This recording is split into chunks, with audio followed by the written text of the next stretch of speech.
So guys, पिछले episode में हम लोगों ने देखा कि सकुरा नेशन की राजकुमारी को 9 पूंछों वाली लोमड़ी के मैजिक से बचा लिया जाता है। वहां पर वोंगजे, मिस लिंगलेंग्यू और सकुरा नेशन की जो राजकुमारी होते हैं वो तीनों वहां पे जब जाते हैं तो मिस्टर हेनेदा उनकी हेल्प करता है और वो तीनों जन मिलके सकुरा नेशन की राजकुमारी को उस ब्लैक मैजिक से बचा लिया जाता है। उसके बाद हम देखते हैं कि जो वोंगजे होता है वो बहुत ही ज्यादा निराश हो जाता है क्योंकि वोंगजे के कंधे के ऊपर सकुरा नेशन की राजकुमारी बाइट कर देती है। और अब डर इस चीज का है कि सकुरा नेशन की राजकुमारी के बाइट करने से वोंगजे के अंदर 9 पूंछों वाली लोमड़ी का वायरस ना चला जाए। अगर वोंगजे इससे बच जाता है तो बहुत ही अच्छी बात होगी। फिर उस टाइम वोंगजे बोला था कि चलो मिस लिंगलिंग, अच्छी बात है कि हम इस इतनी बड़ी सिचुएशन से बाहर निकल गए। अगर हमने उसको भी होश में नहीं लाया होता तो वो हम तीनों को बुरी जान से मार देती।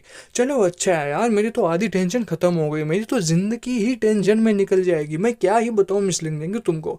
लेकिन मिस लिंगलिंग एक ऐसी बात बोल देती है जिससे वोंगजे के पसीना आना शुरू हो जाता है। मिस लिंगलिंग बोलती है कि नहीं वोंगजे, तुम एकदम गलत सोच रहे हो। तुमने सोचा है कि हम लोग इस चीज से निपट चुके हैं, लेकिन ऐसा बिल्कुल भी नहीं है।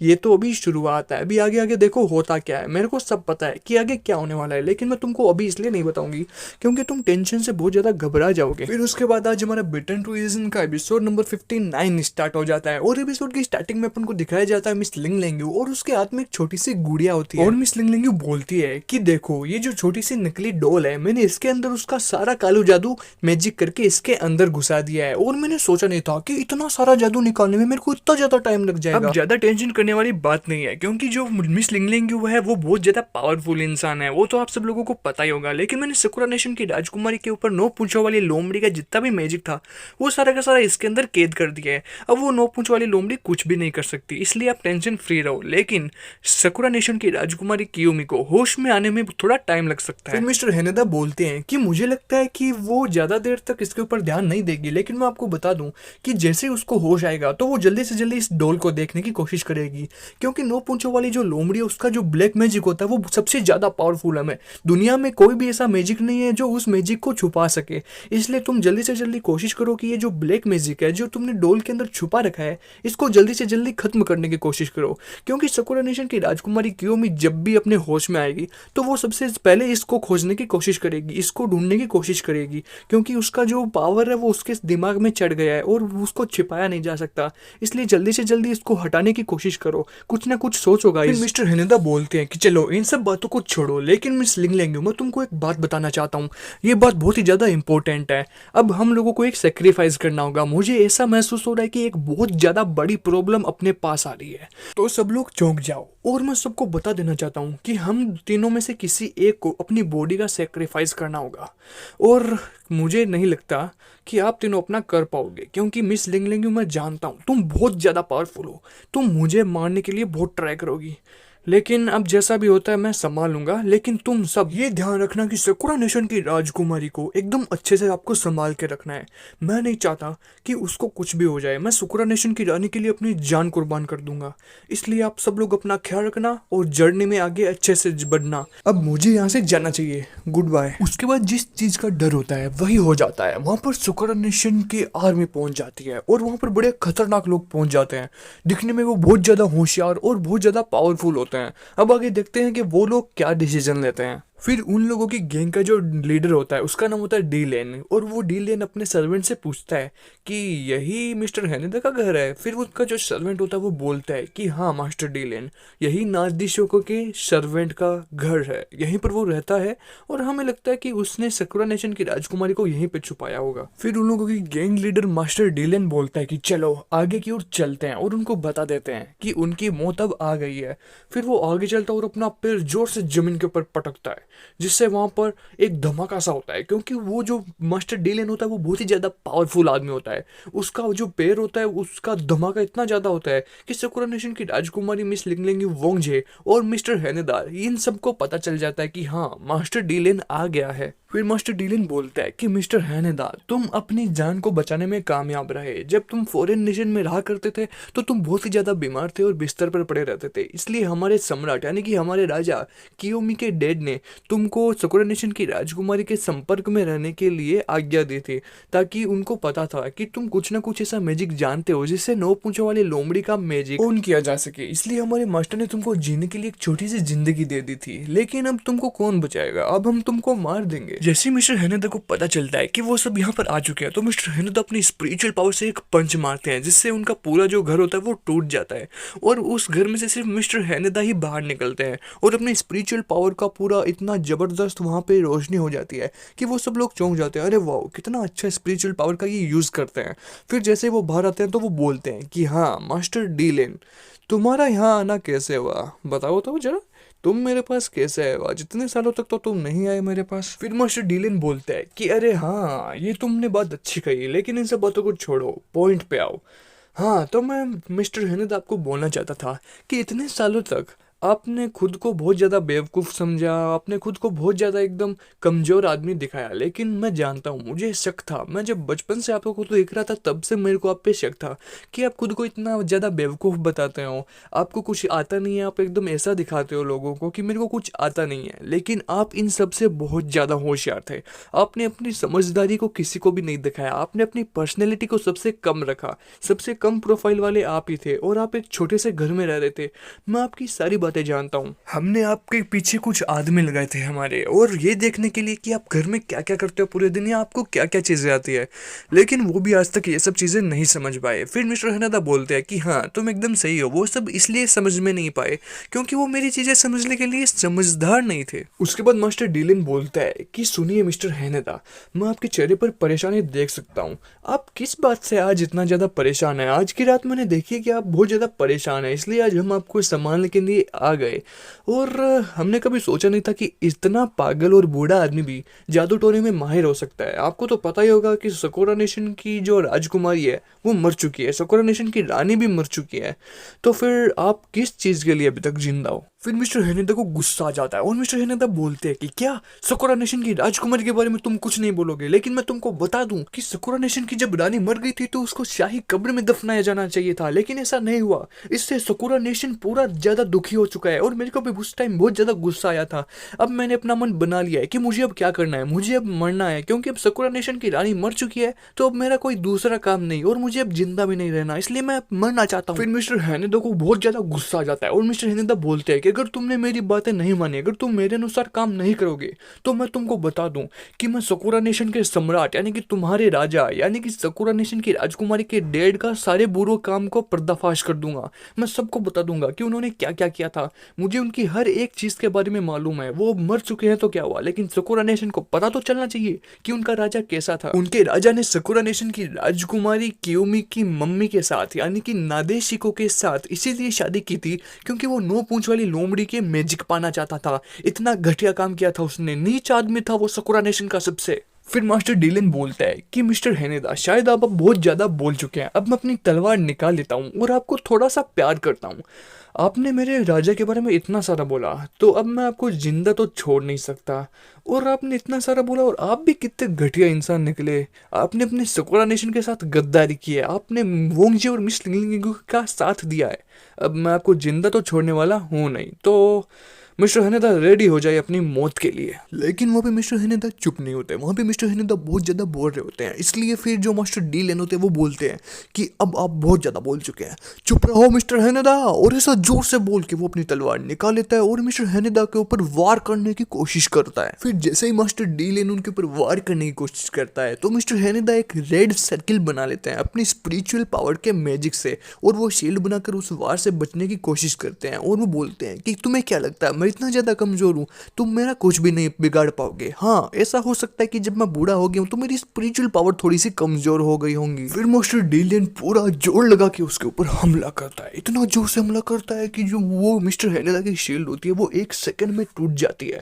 और वो इतना ज्यादा पावरफुल हमला होता है कि वहां पर चारों ओर रोशनी फैल जाती है। और मास्टर डीलेन बहुत ज्यादा जोर से हंसने लग जाता है और बोलता है कि मिस्टर हेनेदा अब आप बूढ़े हो चुके हैं, अब आप मेरी बराबरी नहीं कर सकते, अब आपको कौन बचाएगा मिस्टर हैनेदा। उसके बाद मास्टर डीलेन की तलवार होती है वो मिस्टर हैनेदा के शरीर के आर पार निकल जाती है और वो मिस्टर हैनेदा होते हैं वो पूरे खून से भर जाते हैं और मिस्टर हैनेदा जोर से चिल्लाते हैं क्योंकि बुढ़ापे में इतना ज्यादा दर्द बहुत ज्यादा भयानक होता है, उससे बचना नामुमकिन होता है। लेकिन उससे मिस्टर हैनेदा की जान बच जाती है। मिस्टर हैनेदा सिर्फ घायल होते हैं, उनकी सांसें अभी भी चल रही होती है और वो पूरी तरीके से मरते नहीं। वहां पर मास्टर डीलेन बोलता है कि इसे यहाँ से उठाओ और अपने साथ ले चलो क्योंकि हमें बहुत सारी जानकारी इससे अभी लेनी है, इसको हम अभी मरने नहीं दे सकते। मैंने तो इसको सिर्फ घायल करने के लिए इसके ऊपर तलवार का वार किया था। देखा ना मिस्टर हैनेदा, बोला था ना आप मेरी बराबरी नहीं कर सकते। मैं तो सोच रहा था कि आपको बुढ़ापे में ज्यादा तकलीफ ना दूं, लेकिन आप तो मेरी बातें भी मानने के लिए तैयार नहीं थे, इसलिए मैंने आपको घायल कर दिया। तो चलो मिस्टर हैनेदा, आपसे मेरे को बहुत सारी बातें पूछनी है। वहां पर मिस्टर हैनेदा बेहोश हो जाते हैं क्योंकि इतना बड़ा वार उनके पेट में से निकल के चल जाता है। फिर मास्टर डीलेन का जो सर्वेंट होता है वो पूछते हैं कि क्या हम इसे मारने नहीं जा रहे, इसको तो हमें मारने का ऑर्डर मिला है ना। फिर मास्टर डीलेन अपने सर्वेंट से बोलता है कि नहीं, हम इसको नहीं मारेंगे क्योंकि हमें इससे बहुत सारी बातें पूछनी है और खुफिया राज पूछने हैं। क्योंकि जो बर्लिन जो मास्टर है वो बहुत ही ज़्यादा रेयर है, इनको भी हम मार नहीं सकते। इसको जिंदा रखना हमारे लिए बहुत ही ज़्यादा ज़रूरी है। हमें बहुत सारी कठिनाइयों का सामना करना पड़ेगा और बहुत सारी इससे चीज़ें पूछनी है ताकि हम मिस लिंगलिंग वोंगजे और सकूरा नेशन की रानी को पकड़ सकें। रानी तो मर चुकी है लेकिन उसकी बेटी तो जिंदा है ना। फिर मास्टर डीलेन बोलता है अपने सर्वेंट्स को कि इसको उठाओ और उसकी मरम पट्टी करो, इसको जिंदा रखो, उसका ग्लूकोज लगाओ ताकि ये मरे ना। हमें इसको जिंदा रखना और इससे बहुत सारी बातें पूछनी है, इससे बहुत सारे राज पूछने हैं, तभी हमारा जो मिशन है वो कंप्लीट हो पाएगा। इसके बिना हमारा मिशन अधूरा है। चलो अच्छा है, एक सबूत तो मिल गया अपन को। चलो आगे की ओर चलते हैं और हमें आगे बहुत सारे काम करने हैं। सो गाइस बॉयज सारे रेडी रहना, अपन को बहुत सारा काम करना। फिर वो लोग वहां से निकलना शुरू कर देते हैं और वहां पे मास्टर डीलेन पीछे की ओर मुड़कर देखता है कि बेचारा मिस्टर हैनेदा, बेचारे का एक ही छोटा सा घर था और वो भी हमने तोड़ दिया, अब बेचारे का क्या होगा। लेकिन यार मुझे मिस्टर हैनेदा पर बहुत ही ज्यादा दया आ रही है क्योंकि इस बूढ़े आदमी ने उस सकूरा नेशन की राजकुमारी के लिए अपने जान को जोखिम में डाल दिया। अब वो बेचारा क्या ही करेगा, बेवकूफ आदमी। यहाँ पर मास्टर डीलेन को पता नहीं होता है कि सकूरा नेशन की जो राजकुमारी है उसी के अंदर ही 9 पूंछों वाली लोमड़ी का मैजिक आया था फर्स्ट टाइम इतने हजारों सालों बाद। अगर ये बात उसको पता होती तो वो सकूरा नेशन की राजकुमारी के पीछे पड़ जाता, लेकिन मिस्टर हैनेदा ने ये सब बातें उसको नहीं बताई। उसके बाद वो सारे लोग वहां से निकल जाते हैं और अपनी मंजिल की ओर चलने लग जाते हैं और वो जो घर होता है वो पूरा टूट चुका होता है और वहां पर पूरा सुनसान इलाका हो जाता है। और उन लोगों के वहां से चले जाने के बाद वहां पर जब घर टूट जाता है तो वहां पर एक छोटी सी सील का हमें सीन दिखाया जाता है जहां पर सकूरा नेशन की राजकुमारी मिस लिंगलिंग और वोंगजे उन वो तीनों के तीनों मैजिक से उसके अंदर घुस जाते हैं ताकि वो गैंग उन तीनों को पकड़ ना सके और वो किसी के भी हाथ ना आए। इसलिए वो जो सील होती है वो बहुत ही ज्यादा छोटी है और वो वहां पर के कूड़े के अंदर दिखाई भी नहीं देती क्योंकि वो घर तो टूट चुका होता है और वो जो सील होती है वो एकदम छोटी सी होती है, दूर से वो किसी भी इंसान को दिखाई नहीं देती। तो वो तीनों के तीनों वो सेफ उस सील के अंदर बैठे रहते हैं। उसके बाद मिस लिंगलिंग बोलती है कि वो लोग यहाँ से जा चुके हैं। फिर वोंगजे मिस लिंगलिंग से पूछता है कि मिस लिंगलिंग यार तुम तो बहुत होशियार हो, तुम्हारे पास कोई मैजिक वैजिक है क्या जो तुम्हें पता चल जाता है कि आगे क्या होने वाला है या क्या नहीं होने वाला है। उन लोगों ने तलाशी क्यों नहीं ली हमारी? वो सिर्फ आए और मिस्टर हैनेदा को पकड़ के लेकर चले गए, उन लोगों ने हमको पकड़ा क्यों नहीं? या उनके पता नहीं था क्या कि वो लोग हम लोग इधर है या नहीं है? ऐसे करके कुछ कोई सीन हो गया था क्या भाई? तुम तो यार सब कुछ जानते हो, अच्छा हुआ तुम हमारे साथ थे, वरना तो भाई हम भी पकड़े जाते हैं आज। फिर मिस लिंगलिंग बोलती है कि हाँ वोंगजे तुम एकदम सही हो, मेरे को सब कुछ पता था क्योंकि क्या है कि मिस्टर हैनेदा वो बहुत सालों से इस छोटे से घर में रह रहे थे और वो हमेशा अकेले रहते थे। तो उनके जो आदमी लोग थे वो उनको पीछे से छुप छुप के देखते ही थे कि मिस्टर हैनेदा नॉर्मल रहते हैं, कैसे रहते हैं, इतने सालों से वो एकदम शांत रहते थे और आज रात अचानक शील्ड क्रिएट कर देना, इतना सारा हल्ला होना, तो उन लोगों को शक हो गया था। इसलिए वो गैंग पूरी यहाँ पे आ गई थी और मिस्टर हैनेदा को पकड़ के लेकर चले गई। और बात रही हमारी, तो हम इस सेल में छुप गए थे ना, हम कैसे उनके हाथ में आते हैं। उसके बाद हमें सीन दिखाया जाता है सकूरा नेशन की राजकुमारी का। वो एकदम घोड़े बेच के सो रही होती है, उसके पास में वोंगजे और मिस लिंगलिंग बैठे होते हैं और वो दोनों देखते हैं कि देखो सकूरा नेशन की राजकुमारी अभी तो इतना ज्यादा गुस्सा कर रही थी कि जैसे अपन सबका मर्डर कर देगी, अब बेचारे देखो घोड़े बेच के सो रही है, क्या टेंशन ही नहीं है इसको तो कुछ भाई। फिर वहां पर पूरी रात होती है वो गुजर जाती है और सुबह का माहौल हो जाता है। वहां पर चारों ओर रोशनी हो जाती है, चिड़िया बोलने लग जाती है और एकदम अच्छा माहौल हो जाता है, एकदम पीसफुल माहौल, बोले तो एकदम मस्त माहौल। वहाँ पर जो सकूरा नेशन की राजकुमारी होती है वो होश में आती है और जैसे सकूरा नेशन की राजकुमारी कियोमी होश में आती है वैसे ही वो जोर से चिल्लाती है और वो जल्दी से उठ जाती है और बोलती है कि मम्मी मम्मी क्या हो गया मम्मी, क्योंकि वो अचानक से बेहोश हुई थी ना उस टाइम, जब उसके माइंड के ऊपर लोम पूंछे वाली लोमड़ी का मैजिक था, इसीलिए वो बहुत ज़्यादा घबरा जाती है और अचानक से नींद से उठ जाती है और चिल्लाने लगती है मम्मी मम्मी। उसके बाद वो चिल्लाती चिल्लाती रोना शुरू कर देती है, क्योंकि वो जो उसके माइंड में जो बातें चल रही थी वो बहुत ही ज़्यादा रुला देने वाली थी, क्योंकि उसकी आंखों के सामने मम्मी मर जाती है और वो सारी की सारी बचपन की बातें उसको उस टाइम याद आ जाती है। जब वो होश में आती है तभी वो रोना शुरू कर देती है। फिर जैसे ही उसकी पूरी नींद खुल जाती है तो वो देखती है कि अरे मैं ये कहाँ पर आ गई, ये जगह तो नई नई लग रही है यार, ये कहाँ आ गई हूँ मैं अचानक से, मेरे को पहले कुछ याद आ रहा था, अभी मेरे को मैं कहाँ आ गई हूँ, मेरे को कुछ भी समझ में नहीं आ रहा। वोंग जेमिस लिंगनेंग्यू कहाँ है, सब लोग कहाँ चले गए, मिस्टर हेनेदा कहाँ चले गए। उसको इस बात का कुछ भी पता नहीं होता है कि रात में कोई गैंग आई थी या कोई किसी को मारा या किसी को पकड़ के लेकर चली गई, या जो मिस्टर हेनेदा का घर है वो टूट जाता है, क्योंकि वो बेहोश हो जाती है उसके बाद ही ये सब कांड होता है, इसलिए उसको कुछ भी पता नहीं होता और वो सुबह जल्दी उठ जाती है। फिर वो अपने बिस्तर से उठ जाती है और बोलती है कि मेरे को यहाँ पे देखना होगा कि मैं किसके घर आई हुई हूँ और मैं किसके घर सो रही हूँ, मैं यहाँ पे कैसे आई और मैं कैसे नहीं आई, मेरे को ये सब चीज़ जाननी है, मैं यहाँ पे कैसे आई यार, मेरे को मम्मी की याद आ रही है, प्लीज़ मेरे को कोई मम्मी के पास ले जाओ। और वो जोर से अपने रूम का दरवाजा खोलती है, इतना जोर से खोलती है कि वहाँ पर मिस लिंगनेंग्यू और वोंग जा जाते हैं और बोलते हैं कि सकुरा नेशन की राजकुमारी क्योमी क्या हुआ, तुम जा गई, होश में आ गई, तुम कैसी हो तुम अभी। फिर क्योमी बाहर आती है और बोलती है कि अरे मैं ये कहाँ पे आ गई, ये कोई महल है, किसी राजा का महल है क्या, ये मुझे लगता है यार ये किसी राजा का प्लेस है, मैं वहाँ पे आ गई हूँ, लेकिन मेरे को यहाँ पे कौन लेके आया, मैं कल मिस्टर हेनेदा के घर में थी, मैं अचानक से यहाँ पे आ गई, मेरे को कुछ भी समझ में नहीं आ रहा है, मेरे सर में बहुत ज़्यादा पेन हो रहा है यार, मैं क्या करूँ, मेरे को कुछ भी समझ में नहीं आ रहा है। वो देखती है कि जो महल होता है वो बहुत ही ज़्यादा सुंदर होता है और वो इतना सुंदर होता है और वो बोलती है कि ये तो किसी राजा का महल लग रहा है, लेकिन वो रियल में महल नहीं होता, वो सील के अंदर अभी भी होती है। और वो सोचती है कि मिस लिंगनेंग्यू और वोंग जे कहाँ गए, मुझे दिखाई नहीं दे रहे यार, कहाँ गए, वो कोई काम में बिजी है क्या। फिर सकुरा नेशन की राजकुमारी को वो सारी बातें याद आती है कि उसकी मम्मी को कैसे मारा गया, तो वो वापस रोना शुरू कर देती है, वो वापस बहुत ज़्यादा सैड हो जाती है और बोलती है कि मैं अपनी मम्मी की मौत का बदला सबसे लेकर रहूंगी, मैं किसी को भी जिंदा नहीं छोड़ूंगी, कसम से बता रही हूँ। और वो सारी बातें उसको याद आना शुरू हो जाती है, जो बचपन में उसकी मम्मी उसके साथ क्या करती थी, उसको कितना सारा उसको प्यार करती थी, वो भी अपनी मम्मी से कितना सारा प्यार करती थी, उसकी फैमिली कितने खुश रहा करती थी, पूरे सकुरा नेशन में शांति हुआ करती थी। वो टाइम था वो बहुत ही ज़्यादा पीसफुल टाइम हुआ करता था और उस टाइम चारों ओर सिर्फ शांति हुआ करती थी, वो एकदम मस्ती का माहौल होता था, एकदम खुशी का माहौल होता था। लेकिन अचानक से जो हुआ ये सब देख के मिस लिंगनेंग्यू होती है वो भी ज़्यादा नाराज़ हो जाती है और जो सकुरा नेशन की राजकुमारी है वो भी बहुत ज़्यादा सैड हो जाती है और वो भी रोना शुरू कर देती है कि अचानक से ये सब खुशी के माहौल में क्या हो गया। अचानक से ही खून खराबा शुरू हो जाता है और उसका वो जो मम्मी होती है वो पूरी खून से भरकर मर जाती है। बेचारी उसकी मम्मी जो थी वो बहुत ही ज़्यादा भली इंसान हुआ करती थी और वो भी जो सकुरा नेशन की राजकुमारी है क्योमी है ये सब सोच के बहुत ही ज़्यादा नाराज हो जाती है। फिर इतनी ज़्यादा ओवर थिंकिंग करने के बाद जो सकुरा नेशन की राजकुमारी क्योमी होती है वो बहुत ही ज़्यादा चिल्लाने लग जाती है और वो बहुत ज़ोर ज़ोर से चिल्लाती है और बोलती है कि यार प्लीज़ मुझे कोई परेशान मत करो, ये गंदे थॉट्स मेरे दिमाग में क्यों आ रहे हैं। वो बहुत ज़्यादा ज़्यादा चिल्लाने लग जाती है और जोर से चिल्लाती है और बोलती है कि मेरा बहुत ज़्यादा सर दर्द हो रहा है, मिस लिंगनेंग्यू वोंग जे आप सब लोग कहाँ हो, प्लीज़ इधर आओ ना यार, मिस्टर हेनेदा कहाँ गए, हम ये कहाँ आ चुके हैं, मैं सोच सोच के पागल हो जाऊंगी सच में। उसके बाद वहाँ पर मिस लिंगनेंग्यू और वोंग जे आ जाते हैं और बोलते हैं कि सकुरा नेशन की राजकुमारी क्या हुआ, तुम एकदम सही हो ना, दर्द हो रहा है क्या सकुरा नेशन की राजकुमारी, तुमको सर में क्या हो गया, तुमको अचानक से ये सब क्या होना शुरू हो गया। अरे टेंशन मत करो, ये थोड़ा पेन होता है जब अपन नींद से उठते हैं, ये एकदम सही हो जाएगा, तुम बस खुशी खुशी रहो यहाँ पे और एकदम पीसफुल थोड़ी देर और सो जाओ, तुम सो जाओगी तो अच्छा होगा, तुम्हें इतना ज़्यादा दर्द क्यों हो रहा है, तुम इतना टेंशन मत करो, तुम्हारे दोस्त लोग सब यहीं पे हैं, हम तीनों यहाँ पे एकदम सेफ है, टेंशन मत करो। फिर क्योमी बोलती है कि दोस्तों तुम लोग यहाँ पर कैसे आए और हम ये कहाँ पर है यार, यहाँ से बाहर चलो, मेरे को यहाँ पे नहीं रुकना है, मेरे को यहाँ पे बहुत ज़्यादा गिल्टी फील हो रहा है, मेरे को बहुत ज़्यादा रिग्रेट हो रहा है यार, मैंने क्या क्या कर दिया, मैंने क्या क्या सोच लिया, मैंने आप लोगों पे हमला किया, सो सॉरी यार दोस्तों, आप ही हो मेरी ज़िंदगी और मेरी ज़िंदगी में कोई नहीं है, सो सॉरी। क्योमी उन दोनों को बोलती है कि प्लीज़ यार यहाँ से चलो, ये बहुत ही ज़्यादा खतरनाक जगह लग रही है, मेरे को कुछ भी अच्छा फील नहीं हो रहा है यार, वोंग जी तुम भी चलो और मिस लिंगनेंग्यू तुम भी चलो, दोस्तों मेरे को लगता है इस महल में हमको नहीं रुकना चाहिए, हम कहीं दूसरी जगह जाके छुप जाएंगे, प्लीज़ बस यहाँ से चलो, मुझे यहाँ पे अच्छा फील नहीं हो रहा है, इतना बड़ा महल मैंने अपनी लाइफ में कभी नहीं देखा था। फिर जो वोंग जो होता है वो बोलता है कि रुको जरा सब्र करो, तुमको ऐसा लग रहा है लेकिन ऐसा कुछ भी नहीं है बेटा।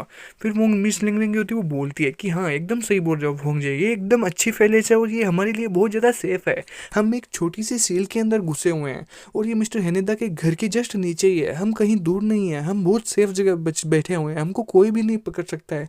तुम एकदम बेफिक्र रहो मिस लिंगलिंग, तुम एकदम बेफिक्र रहो, तुमको कुछ नहीं होगा। और सकुरा नेशन की राजकुमारी तुम भी एकदम सही रहो, ऐसा वोंगजे बोलता है। फिर मिस लिंगलिंग बोलती है कि हाँ वोंगजे एकदम सही बोल रहा है। सुनो सकुरा नेशन की राजकुमारी कियोमी, अगर तुमको कुछ खाना पीना है तो तुम मेरे को बता दो, मैं कुछ ऑर्डर कर देती हूँ।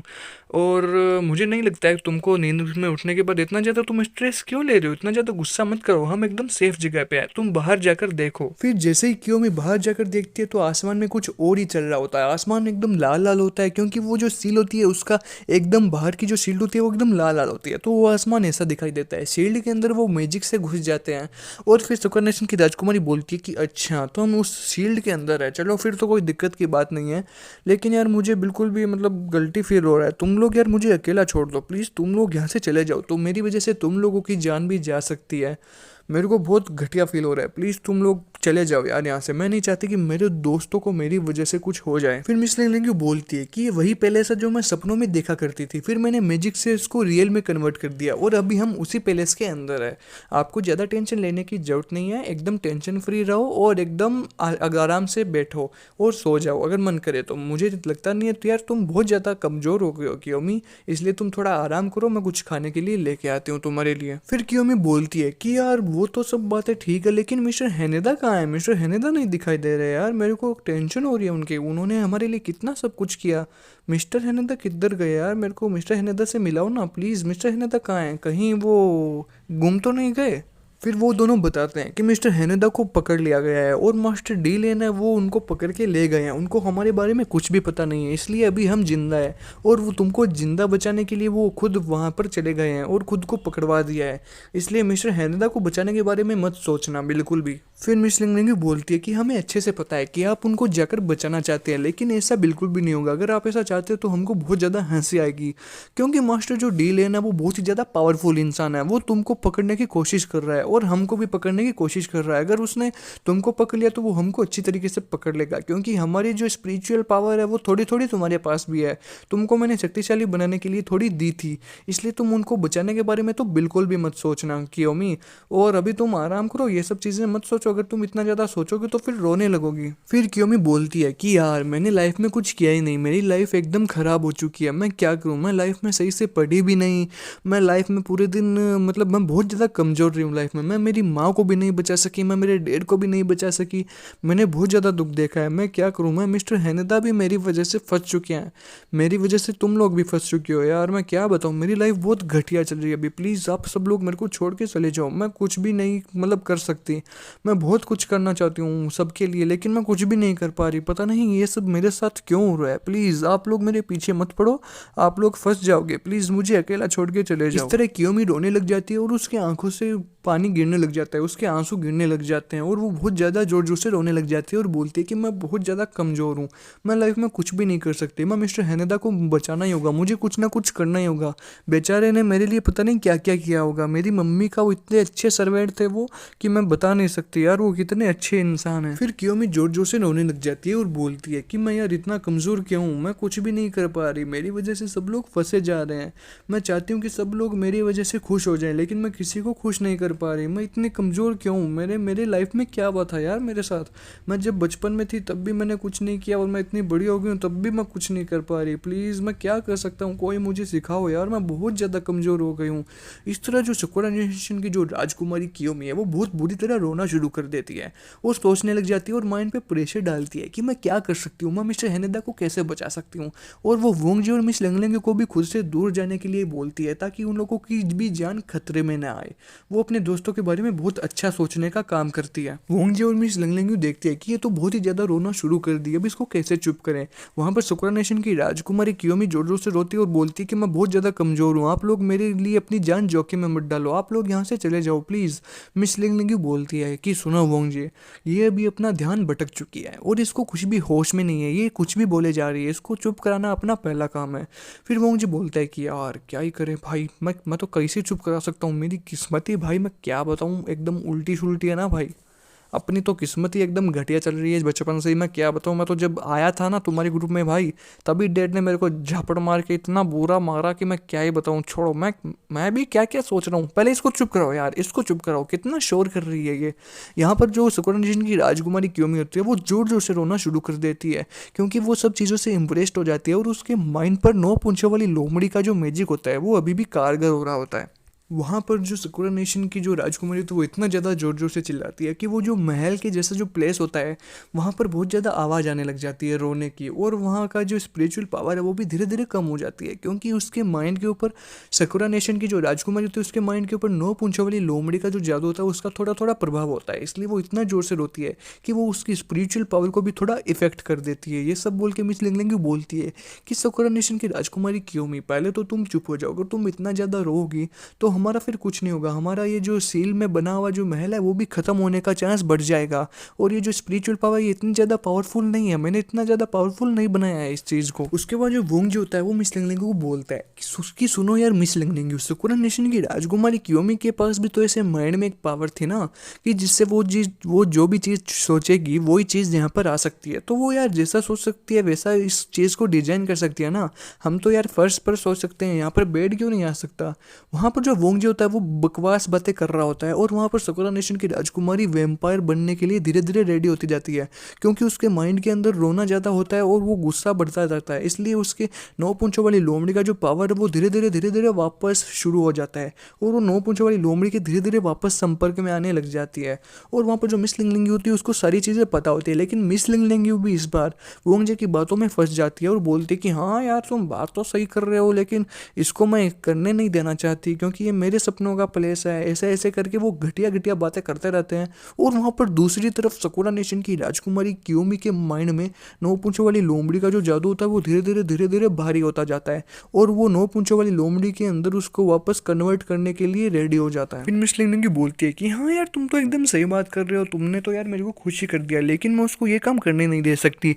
अगर मैंने ये काम किया तो मेरे सेंसर्स थोड़े कमज़ोर पड़ जाएंगे, जिस हिसाब से मैंने इसको बनाया है तो उसके हिसाब से उसके ऊपर कोई इफेक्ट पड़ जाएगा, इसलिए मैं उसको ये बनाने नहीं देना चाहती। ये वोंगजे देखकर सुनना हो जाता है और बोलता है कि ये क्या बोल रही है, इसके सेंसर्स मेरे को कुछ समझ में नहीं आया यार, ये लड़कियों का होता ही ऐसा है, मेरे क्या ही बताऊँ, मेरे को तो कुछ भी समझ में नहीं आता सच बताऊँ तो। उसके बाद वहाँ पर जो साकुरा नेशन की राजकुमारी है वो धीरे धीरे उसके अंदर कन्वर्ट होने की कोशिश करती है और जो वोंगजे और मिस लिंगलिंग है उनका ध्यान उसके ऊपर से हट जाता है। वो इतना जोर जोर से रोना शुरू कर देती है कि वहाँ पर स्पिरिचुअल पावर धीरे धीरे उसकी बढ़ने लग जाती है और 9 पूंछों वाली लोमड़ी का जो वायरस होता है वो भी बढ़ना शुरू हो जाता है। लेकिन उसका नहीं मालूम कि वोंगजे के कंधे के ऊपर उसने जो बाइट किया था उसके खून के अंदर वो वायरस गया है या नहीं गया। लेकिन जो मिस लिंगलिंग और वोंगजे होते हैं वो दूसरी दुनिया में खोए हुए होते हैं, वो कुछ ही दूसरी बात कर रहे होते हैं और वहाँ पर कुछ और ही घटना शुरू हो जाती है। सो गाइस ये जो एपिसोड है ये यहाँ पर ख़त्म हो रहा है, लेकिन मैं आपको एक एक्स्ट्रा नई चीज़ सिखाऊंगा आज कि यार कि नया एपिसोड के अंदर क्या होने वाला है, अगला जो एपिसोड आएगा उसके अंदर क्या होने वाला है। सो गाइस जो नेक्स्ट एपिसोड में उसमें ये होने वाला है कि जो मिस लिंगलिंग है वो उनका ध्यान दूसरी बातों में रहता है, लेकिन वहाँ पर जो साकुरा नेशन की राजकुमारी है वो धीरे धीरे 9 पूंछों वाली लोमड़ी के अंदर कन्वर्ट हो जाती है। उसके माइंड के ऊपर 9 पूंछों वाली लोमड़ी का जो मैजिक होता है वो पूरा प्रभाव डाल देता है, पूरा इफेक्ट डाल देता है, जिससे कि वो 9 पूंछों वाली लोमड़ी के अंदर अच्छा आसानी से कन्वर्ट होने में कारगर हो जाती है और उसकी जो शक्तियाँ हैं वो भी बहुत ज़्यादा कम हो जाती है और उसकी पूरे बॉडी के अंदर 9 पूंछों वाली लोमड़ी का मैजिक असर डालना शुरू कर देता है। लेकिन जो वोंगजे होता है वो घटिया बातों में ही कुछ बकवास करके ध्यान देना कम कर देता है और आगे जो होने वाला वो एपिसोड बहुत ही खतरनाक होगा। सो गाइस जो बिटन टू रीजन का एपिसोड नंबर ये जो है ये अपना कंप्लीट हो चुका है और नेक्स्ट एपिसोड बहुत ही जल्दी आएगा। सो गाइस चैनल को अपने सब्सक्राइब कर लीजिए और सब वो क्या होता है गाइस, मेरे को इंग्लिश वगैरह थोड़ी आती नहीं है ना, तो सब्सक्राइब कर लीजिए और कमेंट सेक्शन में बताइए कि वीडियो आपको कैसा लगा। और गाइस अगर आपको वीडियो अच्छा लगा तो कमेंट सेक्शन में ज़रूर बताना, मैं आपकी हर कमेंट का रिप्लाई देता हूँ। So guys thank you for watching, मिलते हैं नेक्स्ट एपिसोड में, बाय।